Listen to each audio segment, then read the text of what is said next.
ஜவான்ஸோடைய training நடந்துட்டுருக்கு. இப்போது சடனாக முன்னாடி ஜவான்ஸ் வராங்க. அது பார்க்கும்போது ரொம்ப ரொம்ப அமேசிங்காக இருந்தது. இவங்களுக்கு ஒரு வார் க்ரை இருக்குது. அதாவது வீர மதராசி வீர மதராசின்னு.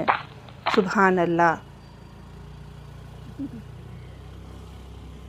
நீங்கள் பார்க்குற இந்த ஸ்டாச்சூஸ் எல்லாமே அந்தந்த இயர்ஸில் டிஃபென்ஸ் பண்ண ஜவானுடைய ஸ்டாச்சூஸ் தான் வச்சுருக்காங்க. இது ஒரு ஐடென்டிட்டி. இங்கே இருக்கிற மெட்ராஸ் ரெஜிமெண்ட் சென்டருக்கு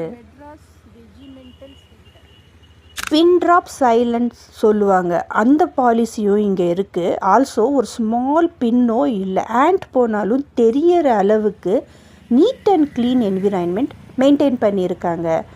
ஸ்கை பாருங்கள் எவ்வளோ ப்ளூ கலரில் இருக்குது. என்ன நேச்சுரல் எஃபெக்டாக இருக்குது பார்த்தீங்களா?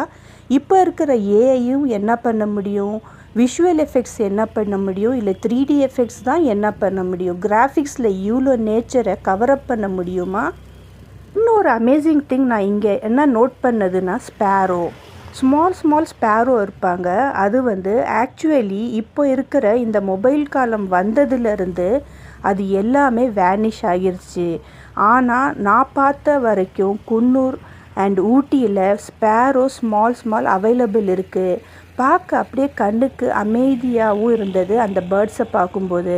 ஸ்பேரோ மொபைலோட ரேடியேஷன் அதிகமாக இருந்தால் அது ஆட்டோமேட்டிக்காக டை ஆகிரும்னு சொல்லப்படுது. அது ரொம்ப ஒரு வரிஃபுல் பேர்ட். அந்த நேச்சுரல் பேர்டு இருந்தால் மட்டுமே தான் நம்ம க்ரீனரிஸை மெயின்டைன் பண்ண முடியும். ட்ரீஸை பாட் பண்ணுறது ப்ராப்பராக வைக்க முடியும். அதனாலேயே தான் நான் இந்த வீடியோவில் என்னோட கருத்தாக ஒரு ஸ்மால் நம்ம க்ரீன் என்விரான்மெண்ட்டுக்காக சொல்ல விரும்புகிறேன். Save sparrows.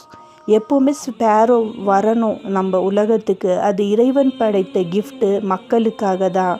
So that radiation அதிகம் ஏற்படுத்தாமல் இருக்க ஸ்பேரோவை வெல்கம் பேக் பண்ணலாம்.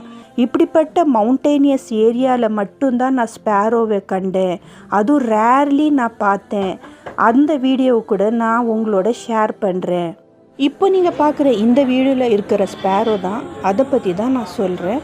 இது உதகமண்டலம், குன்னூர் அங்கே சில இடத்துல அவைலபிள் இருக்குது. அதாவது எங்கே ரேடியேஷன் அதிகமாக இல்லையோ அந்த பிளேஸில் இந்த ஸ்பேரோஸ் எல்லாம் அவைலபிள் இருக்குது.